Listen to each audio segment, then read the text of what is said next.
Marias, Joanas, Anas, Paulas, Brunas, Claras, Júlias, Alices, Antônias, Terezas, Dandaras, Sofias, Marinas, Luísas, Helenas, Luanas, Marcas, Mirelas, Jasaras, Loras, Politeia Podcast, protagonismo feminino. Ela é jornalista feminista especializada em comunicação e saúde, pós-graduada em diplomacia e assuntos comerciais.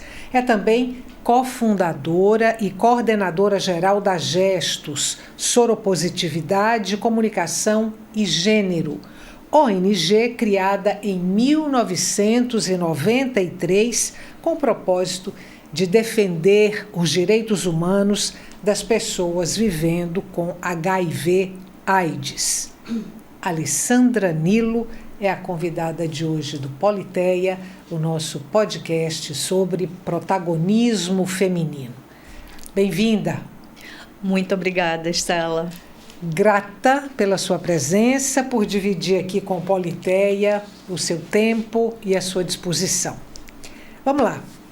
Primeiro caso de HIV no Brasil, detectado em 1980 na cidade de São Paulo, mas só diagnosticado como AIDS em 1982. No ano seguinte, em 83, foi noticiada a primeira infecção por HIV entre mulheres no Brasil.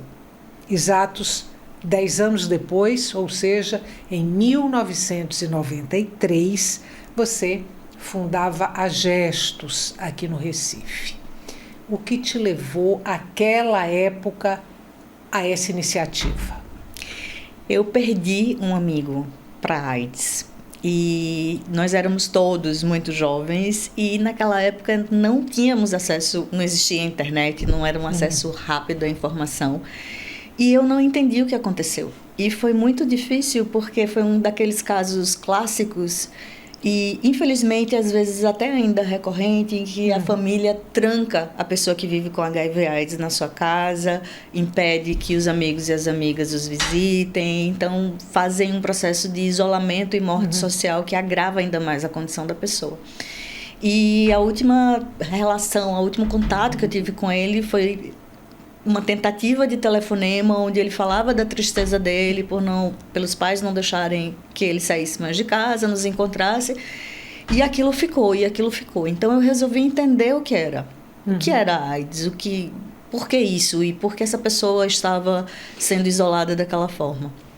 E acabei encontrando outras pessoas interessadas no assunto, e naquela época, por volta ali de 1991, nós tínhamos um fórum que se reunia no Sindicato dos Jornalistas, né? Eu estava terminando a faculdade de jornalismo e já tinha terminado, na verdade, e a gente se reunia, o sindicato cedeu uma sala para a gente e nós nos encontrávamos para trocar informações. Então, era basicamente um grupo de pessoas, eu, a Cioli Neto e algumas outras pessoas que traziam e recolhiam o que podiam e levavam uma vez por semana e a gente conversava sobre isso. E aí depois existiu um Fórum AIDS Pernambuco, do qual comecei a fazer parte, e aí naturalmente surgiu a ideia, a partir desse encontro com a Cioli Neto, que era sociólogo, da gente fundar a Gestos. Então foi um processo de aprofundamento num tema que naquele momento eu queria entender, e à medida que eu fui entendendo, eu fui percebendo a necessidade de mais pessoas saberem daquilo. E é por isso que tem comunicação no sobrenome da Gestos, porque eu entendi que sem uma boa estratégia de comunicação, sem uma boa forma de comunicar para as pessoas, mais pessoas poderiam viver o que o meu amigo viveu. E foi assim que aconteceu durante muitos anos. Naquele momento, ali, início da década de 90, né, quando você funda a Gestos, já se sabia quantas mulheres no Brasil estavam contaminadas, já conviviam com HIV? Mulher não era um tema naquela época. A epidemia naquele momento era muito masculina, era uma epidemia que afetava muito a população gay e ninguém olhava para as mulheres. A Gestos foi praticamente a primeira organização no Brasil a pensar sobre isso, a falar sobre isso. E era muito difícil, porque até hoje a gente tem cerca de 33% de pessoas que vivem com HIV/AIDS mulheres. Então, no Brasil ou no mundo? É um dado no Brasil e aí varia no mundo porque depende do país. Então, por exemplo, na África você tem uma epidemia que é quase 50. Em alguns países do Caribe você tem uma epidemia que você tem até um número maior de mulheres. Então, isso varia muito de país para país. Mas aqui no Brasil, essa média de 33% hoje. Mas naquela época não era um tema. E a Gestos foi uma das primeiras organizações, se não a primeira organização, a pôr luz nessa questão das mulheres. Só que quando você começa a falar sobre uma população que é uma minoria dentro de um assunto que é extremamente complexo, porque falar de AIDS é fundamentalmente falar de sexualidade, a nossa sociedade não está preparada ainda hoje para falar sobre sexualidade, acaba não se tornando prioritário. Então, durante muitos anos, éramos quase uma voz isolada. A da Gestos, exceto pelos grupos em São Paulo, que São Paulo sempre esteve muito à frente, tanto na resposta ao HIV, como na percepção dos quadros de infecção, do contexto de infecção, exceto isso, nós estávamos ali falando sobre um tema que poucas pessoas falavam, até que as mulheres que viviam com HIV/AIDS naquela época começaram a falar delas mesmas. Mas quando a gente fundou a Gestos também, era um momento muito difícil para a resposta à pandemia, porque não havia tratamento. Então, o tratamento só chega em 96. E era muito difícil, porque a gente tentava fazer os grupos de autoajuda e tínhamos um serviço de oferta psicológica para as pessoas. E era terrível, Estela, porque a gente se reunia, então tinha um grupo que vinha essa semana, na semana que vem era esse grupo -1. Era esse grupo -2. E era muito difícil você manter um grupo quando você vê que as pessoas vão morrendo. Então, foi um processo difícil. E lá mais na frente, já em 98, quando a gente consegue finalmente formar um grupo de mulheres, a gente só conseguiu formar um grupo de mulheres porque nós entendemos que as mulheres, diferente dos homens, a elas não bastava somente organizarmos um grupo e oferecermos o acompanhamento psicológico, a assistência social, até o serviço jurídico. Elas precisavam ter alguém que ficasse com as crianças dela, porque junto com as mulheres vinham as crianças. É quando a Gestos estabelece um trabalho, começa a fazer um trabalho com as crianças, vivendo ou convivendo com HIV, então não só as que viviam com HIV, né, as que também conviviam. E naquela época, eu me lembro, a gente colocou uma psicóloga que está até hoje na Gestos, Tânia Tenório, que era especializada em ludoterapia. Então, as mulheres conseguiam ter esse apoio psicológico porque elas ficavam tranquilas que as suas crianças estavam bem cuidadas, estavam tranquilas também enquanto elas estavam fazendo o processo terapêutico delas. Então, o trabalho que nós desenvolvemos e hoje seguimos muito fortemente com as mulheres foi um trabalho também de muitas descobertas, de descobrir quais eram as necessidades, quais eram os diferenciais. Nesse grupo que você forma naquele momento com as mulheres, tinha um perfil dessas mulheres? Eu estou te perguntando isso porque me ocorreu aqui a possibilidade de, pelo menos uma boa parte dessas mulheres, terem sido contaminadas pelos parceiros, pelos maridos. Sim, exatamente. A maioria, se não quase todas, vivia essa situação, e existia um elo comum entre elas que era ainda muito reflexo dessa violência de gênero, que todas eram mulheres com um histórico de violência fortíssimo. Violência doméstica. Violência doméstica, todos os tipos de violência, de todas as formas que você imaginar, inclusive violência patrimonial. E é exatamente em 98 que a Gestos lança um livro que foi organizado por mim e foi o primeiro livro no Brasil a tocar nesse assunto, chamado Mulher, Violência e AIDS, duas caras da mesma moeda. E nós lançamos isso a partir de depoimentos de 25 mulheres que nós atendíamos. Nós fizemos também uma pequena amostragem, nós fizemos na época uma amostragem com 100 mulheres. E de 100 mulheres que nós entrevistamos, 93 mulheres tinham um histórico fortíssimo de violência doméstica.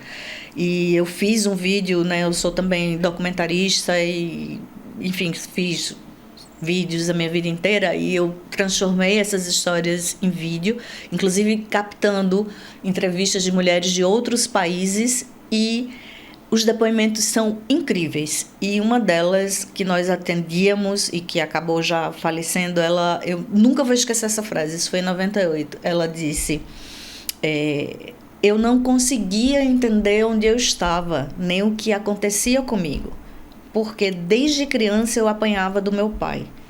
Então, sentar para apanhar do meu marido, para mim era algo absolutamente normal.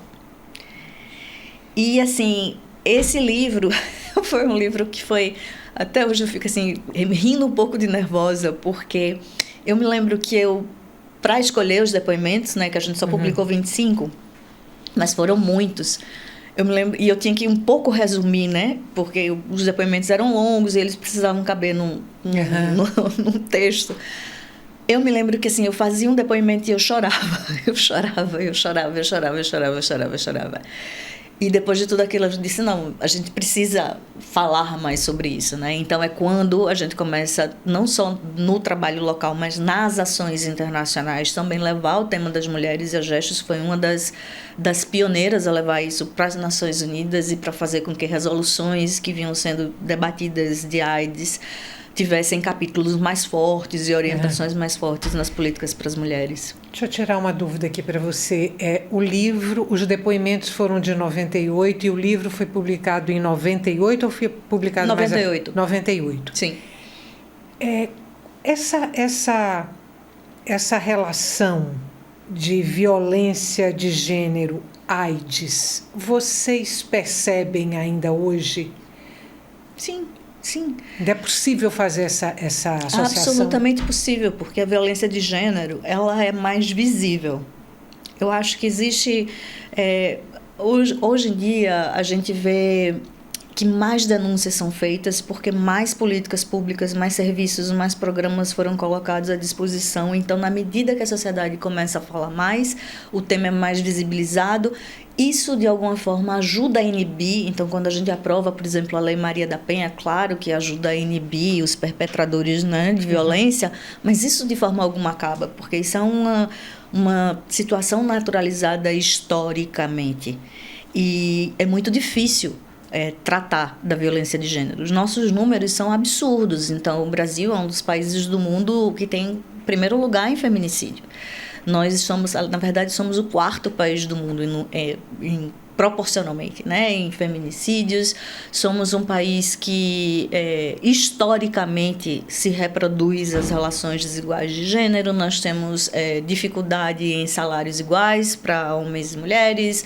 Você vê a participação das mulheres na política, como ela é extremamente limitada, porque a política não é um lugar para as mulheres, ela não é construída para ser acolhedora para as mulheres, a relação com os filhos. Então, inclusive, a gente viu na pandemia como a violência doméstica aumentou. Então, hoje em dia, continua. As mulheres que chegam na Gestos são mulheres que continuam tendo histórico de violência, e a gente diz que a AIDS e a violência de gênero têm a mesma face, porque ou a mulher sofre a violência antes, ou ela sofre depois, inclusive, por ter o HIV. Então, ter o HIV acrescenta uma camada a mais, um motivo a mais para que essa mulher sofra violência. E agora de diferentes formas, e agora uma violência por toda a sociedade, porque aí vem a questão do estigma, da discriminação, do tipo de julgamento, que é absolutamente desigual para homens e mulheres. Então, no auge da pandemia, quando a gente falava muito e combatia, e combate muito até hoje, essa relação entre AIDS e promiscuidade, por exemplo, né? Que é uma coisa que é uma relação que as pessoas fazem diretamente. Então, o cara que se infecta com HIV, ele é um super garanhão. Ele se infectou porque ele pegou todo mundo. Uma mulher que se infecta com HIV, ela é aquela mulher que é a escória da sociedade, porque ela não tinha nada que tá transando com todo mundo. É uma vagabunda. É uma vagabunda. No popular seria isso. No popular seria isso. E as pessoas sequer param para dizer e perguntar, olha, e olhar para essa mulher que muitas vezes foi infectada com o seu parceiro. A Gestos, em 95, 96, nós lançamos algumas campanhas, né, gente? Faz muita campanha para a TV e tal, e nós fizemos um que era Cláudio Ferrari, com Cláudio Ferrari, inclusive, que se chamava A Cerca. E era um vídeo, e foi o primeiro vídeo no Brasil que falou sobre isso, sobre infecção por HIV nas mulheres casadas ou com relações estáveis. E o vídeo da cerca era muito... Acaba assim, a gente optou por uma abordagem de humor, e era esse casal nessa cama, tal, e aí ele dá um beijinho nela e ela dorme. E aí, quando ela dorme, ele, de mansinho, sai, e quando ele vai literalmente pulando a cerca da casa, aí ela aparece na janela e ela diz: amor, você esqueceu a camisinha. Porque era isso, e ninguém falava sobre isso naquela época. Mulheres casadas eram as mulheres que estavam livres. E, interessantemente, foi exatamente a partir dessas mulheres que tinham essas relações monogâmicas que a AIDS começou a se espalhar entre as mulheres. Isso é uma característica do Brasil.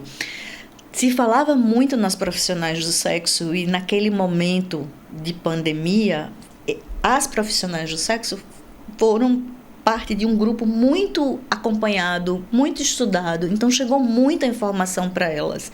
Hoje em dia, por exemplo, na Tailândia, a gente acompanha muitos grupos, tem muitas parcerias lá, e tem uma das colegas que é uma trabalhadora sexual que sempre me diz isso, e sempre fala isso em público. Ela diz: nós, trabalhadoras do sexo, nós somos muito mais seguras do que uma mulher casada, que está ali absolutamente vulnerável, que crê que aquele marido vai ser um marido fiel, ou que, não sendo fiel, jamais pensaria em se prevenir para proteger os dois.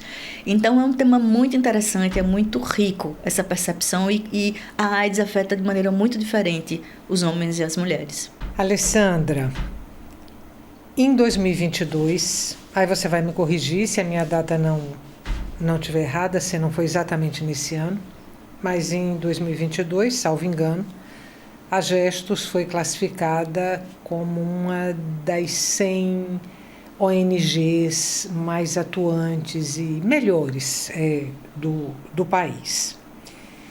Entre a data de fundação da Gestos, que foi em 93, e o momento em que ela entra aí nessa honrosa classificação, se foram aí 29 anos, se a minha data da premiação aí estiver certa.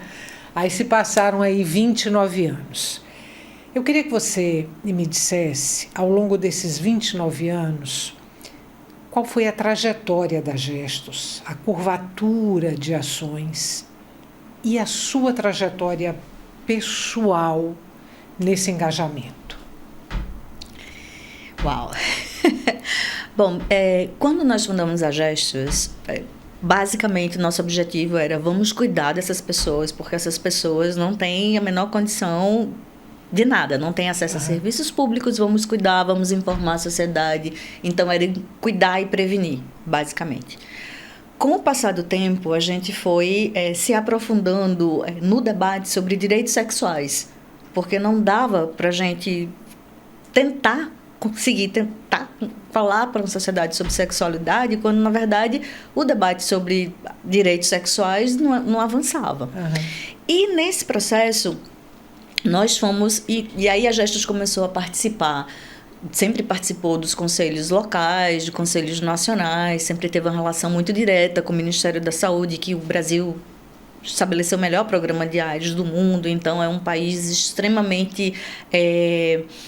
permeado de histórias de respostas ao HIV que foram muito de sucesso. Então, os nossos casos e a resposta comunitária que se estabeleceu no Brasil, ela é referência para o mundo todo. E nós somos parte dessa história. Então, ao mesmo tempo que a gente avançou nessa frente, nós começamos a perceber que não adiantava apenas falar de AIDS. É quando a gente começa a falar sobre violência mais fortemente, né? De violência de gênero, é quando a gente começa a falar...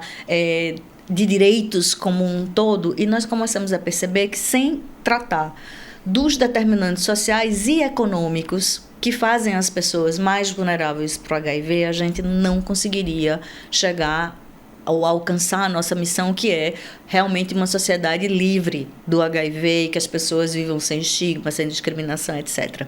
Então, a história da Gestos nesses anos foi sair ou consolidar uma resposta local, ao mesmo tempo que iniciou diálogos com políticas públicas nacionais e internacionais. Porque desde 2000, a Gestos participa e acompanha das resoluções das Nações Unidas sobre AIDS, que é o ano que começa a ter as resoluções das Nações Unidas sobre AIDS, e a partir disso a gente nunca mais parou. E nesse processo de acompanhar AIDS, nós acabamos acompanhando AIDS e mulheres, então passamos a ser uma referência na agenda global de direitos para as mulheres, AIDS, mulheres e população e desenvolvimento. Então, nós entramos desde 2003, 2004, que a gente acompanha a comissão que faz o segmento de toda a Conferência de População e Desenvolvimento, que foi em Cairo, e que trouxe temas importantíssimos, inclusive relacionados ao direito ao aborto, relacionado ao direito à comunicação, direito à saúde como um todo. Passamos a ter um trabalho muito forte com diferentes populações, então nosso leque de população, ele começou a ser mais segmentado. Então, hoje a gente consegue ver exatamente o trabalho que nós fazemos com jovens, com adultos. Hoje a gente não trabalha mais com criança, a gente acabou não tendo mais esse programa com crianças, com mulheres e hoje com as pessoas trans, com as pessoas não binárias, enfim, a Gestos foi segmentando a sua resposta também e construindo uma coisa que pouquíssimas ONGs no mundo hoje fazem, que é ter uma ação local e uma super influência internacional. Então, em 2012, nós fomos convidados para participar de uma força-tarefa da ONU, já participando depois de muitas negociações, resoluções, sempre membros das delegações nacionais para diferentes conferências. Nós fomos convidados a participar de uma força-tarefa das Nações Unidas para o aniversário de Cairo, que seria em 2012, 20 anos dessa conferência de Cairo. E nesse momento, ao mesmo tempo, a gente coordenava uma outra campanha, que era na área de economia, porque a gente começou a observar, quando em 2001 foi criado um fundo com apoio das nossas organizações e numa conferência internacional, o Fundo Global para AIDS, Tuberculose e Malária. Esse fundo ele é alimentado por doação voluntária dos países. E quando a gente chega em 2010, a gente começa a perceber que esse tipo de doação voluntária não é suficiente, porque você depender da vontade ou da possibilidade dos países para doar implica uma insegurança na estabilidade desse fundo. Então, a Gestos começa a desenvolver uma campanha pela taxa sobre transações financeiras. Então, a gente faz uma campanha, é parte de uma campanha global, estabelece um capítulo nacional dessa campanha no Brasil, contrata um economista, porque a nossa equipe é super multidisciplinar, e nós fazemos a coordenação dessa campanha. Enquanto eu coordenava essa campanha no Brasil e estava nessa força-tarefa da ONU, essa força-tarefa tinha, por exemplo, a participação da Princesa Mary, da Dinamarca, da Tarja Halonen, que é a ex-presidente da Finlândia, a primeira mulher presidente da Finlândia, incrível, a Tarja, a Marielle Castro, filha de Raul Castro, o ex-presidente de Moçambique, enfim, Joaquim Chissano. Então, era realmente uma força-tarefa de muito alto nível. E você lá? E eu lá, super honrada, né, lá participando, muito, né, aprendendo com essas pessoas e essas lideranças. Acontece aqui no Brasil a Rio Mais 92, né, em 2012, no mesmo ano, e todo o processo de Nações Unidas é capturado pela negociação da Agenda pós-2015, que é o que viria a substituir as metas de Objetivo de Desenvolvimento Sustentável. E é quando a gente começa a participar de toda a negociação. Eu era convidada para todas as reuniões como parte dessa força-tarefa que resultou na construção do que hoje a gente chama de Objetivos de Desenvolvimento Sustentável. Uhum.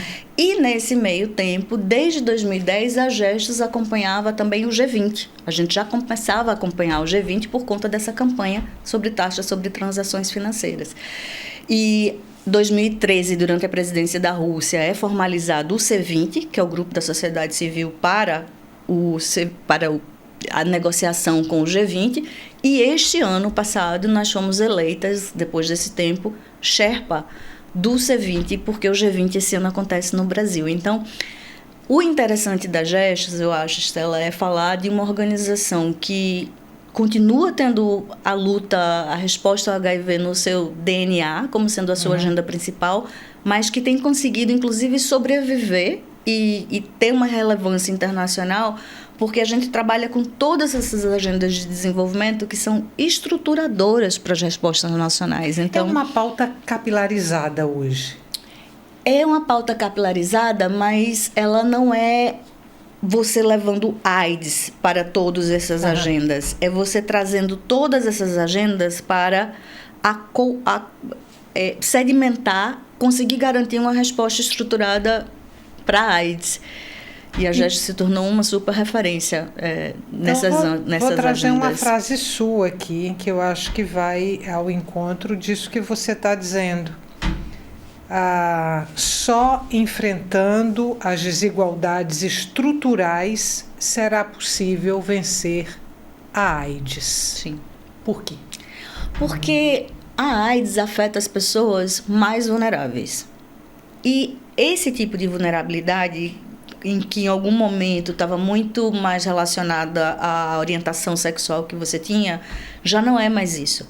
É uma vulnerabilidade realmente relacionada à pobreza, relacionada à falta de acesso, relacionada à falta de informação ou relacionada a contextos que te tornam mais vulneráveis, como, por exemplo, questões de violência de gênero. Então, não dá para você falar sobre AIDS hoje se você não consegue, por exemplo, falar sobre AIDS e segurança alimentar. Falando do Brasil, aqui no Brasil, que a gente tem o nosso maravilhoso SUS, que garante tratamento gratuito para todas as pessoas, o SUS não garante comida. E eu não tenho como dizer para uma pessoa que chega na Gestos para fazer um acompanhamento psicológico que eu vou conseguir dar um acompanhamento psicológico se ela volta para casa morrendo de fome. E ela nem pode ter uma adesão ao tratamento sem comida, porque os medicamentos são super fortes. Você simplesmente não adere. Né? Você não tem condição de fazer o seu tratamento se você não tiver acesso a um sistema de transporte para que você possa ir pegar o seu tratamento, fazer o seu exame, visitar o seu médico. Você não consegue manter o seu tratamento e, por consequência, a sua saúde se você mora num lugar que é absolutamente insalubre. Você não consegue manter o seu tratamento se você não consegue sequer ler uma bula e entender qual é a diferença entre manter um medicamento refrigerado ou não. Você precisa ter uma geladeira. Ou seja, a relação entre AIDS e pobreza, seja ela uma pobreza de espírito, seja ela uma pobreza educacional, seja ela uma pobreza econômica, ela é direta. Quanto menos acesso as pessoas têm a essas condições básicas, mais vulneráveis elas vão estar ao HIV. Então, essa relação das desigualdades estruturais e da AIDS foi o nosso grande aprendizado na Gestos. Hoje eu conheço organizações que continuam ali, sabe, fazendo um papel muito importante de cuidar e de estar só naquele tema, saúde e AIDS. Mas a gente entendeu desde os anos 90 que AIDS não era só uma questão de saúde, era uma questão de direitos. E aí nos anos 2000 que não era só uma questão de direitos, era também uma questão de desenvolvimento, entende? E eu acho que é isso que torna a Gestos essa organização tão diferencial. Referenciada, né? E referenciada, porque a gente consegue realmente estabelecer um nível de compreensão das políticas públicas que dialoga com uma ideia que é absolutamente revolucionária, que é as políticas não podem ser verticalizadas. E isso é o que a gente vê. Ou seja, você vê o Ministério da Saúde que não dialoga com o da Educação, que não dialoga com o de Economia, cada um na sua praia. Isso não se constitui uma resposta pública integral. O que a Agenda 2030 traz de extremamente positivo, porque a Agenda 2030, apesar de ter suas metas, seus objetivos, a principal característica é que suas metas e indicadores se interligam. Então, quando eu estou pensando em pobreza, eu não estou pensando só em pobreza no sentido econômico. Eu estou pensando, inclusive, pobreza, como essa pobreza afeta as mulheres, como essa pobreza afeta diferentes juventudes, como essa pobreza tem a ver e vai impactar nos sistemas de saúde, ou vai impedir que eu chegue na escola. E quando eu estou pensando o ODS 4 de educação, a mesma coisa, ou o ODS 3 de saúde, é tudo interligado. Isso é revolucionário. São já umas 4 décadas aí que a comunidade internacional vem convivendo com HIV/AIDS. Quais foram os principais acertos e os principais equívocos nessa luta contra o avanço da AIDS? O principal acerto e o diferencial foram as respostas comunitárias. A AIDS tem uma história diferente de todas as outras histórias na saúde, que é o fato de que as pessoas afetadas, elas assumiram um protagonismo tal que tanto ajudaram a mobilizar recursos para que a comunidade científica pudesse andar e ter os avanços que teve, como, por outro lado, forçar os governos a responderem ao HIV/AIDS. Então, isso foi um diferencial. O grande erro, eu acho, na AIDS, e aí a AIDS começou a ter muitos recursos. Esses recursos começaram, com o passar do tempo, a serem disputados por outras patologias. As pessoas começaram a naturalizar a AIDS como... AIDS, ok, agora a gente já tem tratamento. Então, AIDS é a mesma coisa de tuberculose, que é a mesma coisa de...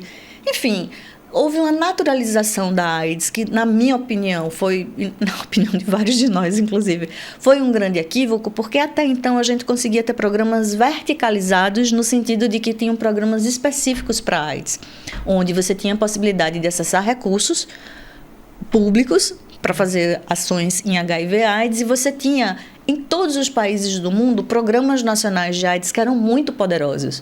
Eram poderosos porque eles tinham recursos para fazer as suas próprias políticas.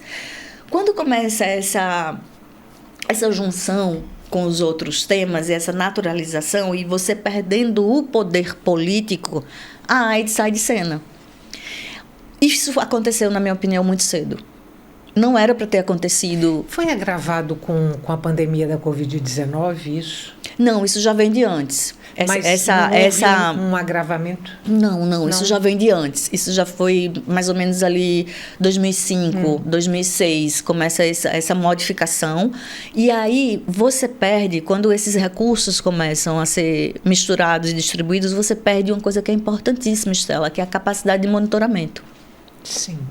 E quando você perde a capacidade de monitoramento, porque tudo em relação às políticas públicas precisa vir acompanhado de recursos. Não me venha dizer que você tem uma linda, maravilhosa política pública, eu sempre pergunto, cadê o dinheiro? Porque é isso que vai fazer com que o serviço chegue, né? E de qualidade nas pessoas. Quando a gente perde essa capacidade de monitoramento, o movimento se enfraquece. E aí a sociedade civil, particularmente aqui no Brasil, também se enfraqueceu muito nesses últimos anos. E eu acho que essa perda de importância do HIV fez com que hoje a gente, 2024, ainda não tenha conseguido controlar essa pandemia. Não faz sentido ainda no Brasil, apesar de que cada vez mais a gente tem melhores respostas, mas a gente ainda tem diagnósticos muito tardios, porque hoje em dia a orientação é você receber o seu diagnóstico positivo, amanhã você começa o seu tratamento, porque aí você consegue manter sua carga indetectável, etc. e tal. Então, como é que você justifica, né, num país como o Brasil, que tem acesso a medicamento gratuito, ainda ter pessoas se infectando com HIV, se, em tese, todo mundo deveria estar já com a sua carga viral baixa e transmitindo muito menos? E aí essa carga viral baixa ou não baixa também tem a ver com condição de acesso, estrutura, adesão a tratamento e condição para aderir ao tratamento, né? As pessoas dizem, você tem um medicamento, como assim você não está conseguindo aderir ao tratamento? E ninguém sabe o que é que a pessoa passa, ninguém sabe o que é que a pessoa vive, ninguém sabe qual é a condição daquela pessoa. Então, a ciência andou muito, e eu acho que nesse momento, no caso do Brasil, o que a gente precisaria fazer é ter um movimento muito mais robusto, muito mais capaz de fazer com que a AIDS volte nessas últimas milhas que a gente chama, porque a gente está muito próximo, né, de uma cura já, né, já para todo mundo, já temos casos de remissão, então está ótimo o que a ciência avança. Mas a gente não tem ainda uma vacina para todo mundo distribuída, e a gente tem um outro problema que daria mais um programa inteiro, que é a questão de propriedade intelectual. Sim. Porque o que a gente viu com a Covid, e eu acho que isso também é uma coisa interessante, com a Covid e o avanço rápido do desenvolvimento de uma vacina para a Covid, quando na verdade a gente não conseguiu avançar tão rapidamente para o desenvolvimento de uma vacina para o HIV, o que a gente viu foi, naquele momento eu disse, nossa, tudo que a gente aprendeu de AIDS esses anos todos, lutando por acesso a medicamento, propriedade intelectual, que sempre foi um dos temas, inclusive, muito fortes da Gestos, tudo isso agora a gente vai poder aproveitar para a Covid. Finalmente as pessoas vão entender que saúde não é comércio, que saúde não pode ter propriedade intelectual. Lê do engano. Hoje você tem países que sequer têm 5% de sua população vacinada. Saúde, é um absurdo. Saúde não é comércio é o tema de uma das campanhas da Gestos, não é? Alessandra, o tempo da gente acabou. Eu vou ler aqui a missão da Gestos e depois que eu fizer a leitura dessa missão, eu vou perguntar para você de uma esperança sua, uma causa. Eu já sei que você tem e já sei qual é, então eu vou te pedir uma esperança para a gente fechar o Politeia de hoje. Antes, leio a missão da Gestos: fortalecer os direitos sociais, econômicos, culturais e ambientais, contribuindo para a superação do HIV e da AIDS e com a construção de sociedades democráticas, equitativas e de paz. Uma esperança. Que as pessoas entendam que todo mundo tem os mesmos direitos e que esses direitos pressupõem respeito, pressupõem relações baseadas em dignidade e em igualdade, e que as pessoas entendam que cada um e cada uma precisa dar sua contribuição para a construção dessa sociedade de paz e equitativa que a gente sonha. É uma responsabilidade coletiva e a gente não pode se furtar a isso. Grata, mais uma vez. Volte outras vezes. Assunto não vai faltar. Muito obrigada. Para você que ficou com a gente até agora, muito obrigada pela companhia. Até o nosso próximo encontro. E não se esqueça de se inscrever nos nossos canais, no YouTube e no Spotify.